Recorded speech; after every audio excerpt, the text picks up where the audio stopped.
मुलायम सिंह जी, सुना आप पहलवान थे और कुश्ती लड़ा करते थे। ये कुश्ती लड़ते लड़ते फिर राजनीति में कहाँ से आ गए? उस वक्त तो स्वर्गीय नथू सिंह विधायक थे। उन्होंने कहा मैंने बहुत नाम सुना है, तुम कुश्ती हमको दिखा दो। तो हम कुश्ती लड़ गए और उनको कुश्ती हमारी पसंद आ गई। उसी दिन से वो हमसे प्रभावित हो गए और आगे चल कर के उन्होंने ही अपने मन से मुझसे कहा कि अब मेरी जगह आपको चुनाव लड़ना पड़ेगा। हम चुनाव लड़े, उन्होंने लड़ाया और 1967 में पहली बार हम विधायक बने। आप 8 बार एमएलए एमएलसी रह चुके, अब लखनऊ छोड़कर दिल्ली क्यों नहीं आ जाते नेशनल पॉलिटिक्स में?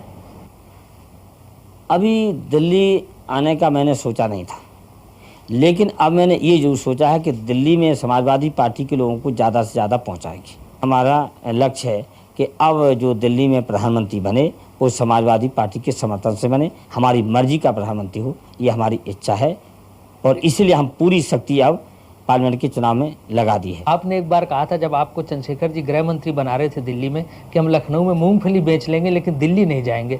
ये सही है, चंद्रशेखर जी ने हमसे कहा था, लेकिन जब चंद्रशेखर जी को हमने समझा दिया कि अभी हमें लखनऊ ही रहने दीजिए तो वो मान गए थे। अच्छा, आप अपनी पार्टी को गरीबों की पार्टी कहते हैं, लेकिन आपका जो दफ्तर है लखनऊ में 5 स्टार होटल जैसा लगता है। अब समाजवाद के माने ये तो नहीं कि गंदगी रखना चाहिए, तो अगर साफ़ सुथरा बना दिया है दफ्तर तो क्या हम उसमें बैठेंगे? वहाँ तो गरीब ही लोग आएंगे, तो गरीबों को भी कभी कभी अच्छी इमारत अगर मिल जाए तो क्या बुरा है। आप तो कहते हैं कि आपकी सरकार पिछड़ों की सरकार थी, जो जिसमें दलित और पिछड़ों की बात मानी जाती थी, लेकिन आप पर आरोप है कि आपकी सरकार को उद्योगपति संजय डालमिया, राज बब्बर और अमर सिंह चलाते थे। ये पूरी तरह से गलत है।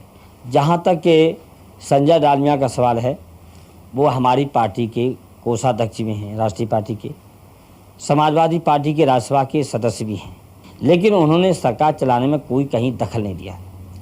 जहाँ तक दूसरा आपने नाम लिया है राज बब्बर का, उन्होंने बेहतर समाजवादी पार्टी को समझा और समाजवादी पार्टी में शामिल हो गए और राज्यसभा के मेंबर भी हैं, तो स्वाभाविक है वो तो हमारी पार्टी के साथियों में से हैं, लेकिन उन्होंने भी सरकार में दखलंदाजी का कोई काम नहीं किया। अगर मान भी लिया जाए कि राज बब्बर और संजय डालमिया का इसमें हाथ था, तो क्या गलती थी? जब मुलायम सिंह जी की राजनीतिक मुसीबत का वक्त था, जब बड़े बड़े दिग्गज और महारथी उनका साथ नहीं दे रहे थे, संजय डालमिया ने कंधे से कंधे मिला के उनका साथ दिया। राज बब्बर ने उनकी जनसभाओं में और हर जगह उनके साथ राजनीतिक सहयोग और सहकारिता की बात रखी। आजकल सुना आप अपर कास्ट के लोगों को खुश करने की कोशिश में सभाओं में बैकवर्ड से हाथ उठाते हैं कि अपर कास्ट के लोगों को गाली नहीं देंगे। हमारी साफ राय है और समाजवादी पार्टी की नीति है, अगर हिंदुस्तान की राजनीति करनी है तो सबको लेके चलना है।